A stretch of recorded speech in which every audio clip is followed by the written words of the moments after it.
ये लड़की इस भिखारी के ऊपर इस झिल्ली को फेंक देती है और उसके बाद ये लड़का बोलती है ऐसा कोई झिल्ली फेंकता है क्या। उसके बाद लड़का ये भिखारी फिर इस झिल्ली को पूरा खोल के देखता है तो इस झिल्ली में सोने की रिंग पड़ी रहती है। उसके बाद ये लड़का फिर इस लड़की के पास जाता है और छू के फिर इसको बताता है। उतने में ये लड़की मार देती है इस भिखारी को और बोलती है तुमने मुझे छुआ कैसे।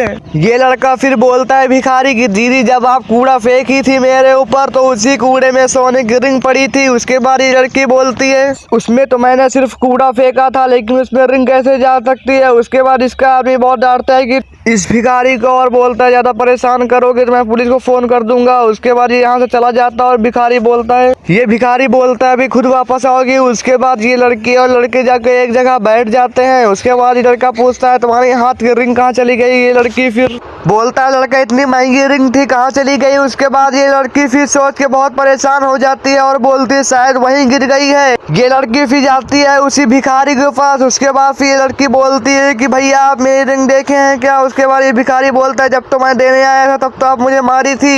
ये लड़का बोलता है कि अब रिंग मिल नहीं रही है तो तुम मेरे पास आई हो। और ये लड़की बोलती कि मैं बैठी थी और मेरा हस्बैंड बैठा था तो उसने बोला रिंग कहाँ गई। तो मैंने कहा रिंग अभी मेरे हाथ में थी लेकिन यहीं कहीं गिर गई है और पाया है तुमने। लेकिन ये भिखारी फिर इसी कूड़े को फेंक के इसके मुंह पे मार देता है। और ये लड़की बोलती है ये तुम क्या कर रहे हो। तो उसके बाद ये लड़का बोलता है कि जब मैंने आया था तो तुम मेरे मुंह पे एक थप्पड़ मार दी थी। उसके बाद ये लड़की फिर उसी कूड़ा को उठा के देखती है तो इसमें रिंग नहीं रहती और बोलती है रिंग तो इसी में थी तो कहाँ चली गई है। ये भिखारी संभाल के रखा था तो उसको उठा के इस लड़की को दे देता है। ये लड़की की रिंग फिर मिल जाती है। उसके बाद ये भिखारी बोलता है कि अगर तुम वहाँ पे मुझे मारी ना होती तो तुम्हारी रिंग वही मिल जाती। उसके बाद ये लड़की को बहुत अफसोस होता है। ये भिखारी से फिर सॉरी बोल देती है। उसके बाद ये भिखारी यहाँ से फिर चला जाता है। ये लड़की को फिर अपनी गलती का बहुत पछतावा होता है। लेकिन यार अगर जो इस तिरंगे का थोड़ा सा भी सम्मान करते हैं तो वीडियो को लाइक करके चैनल को सब्सक्राइब कर दें।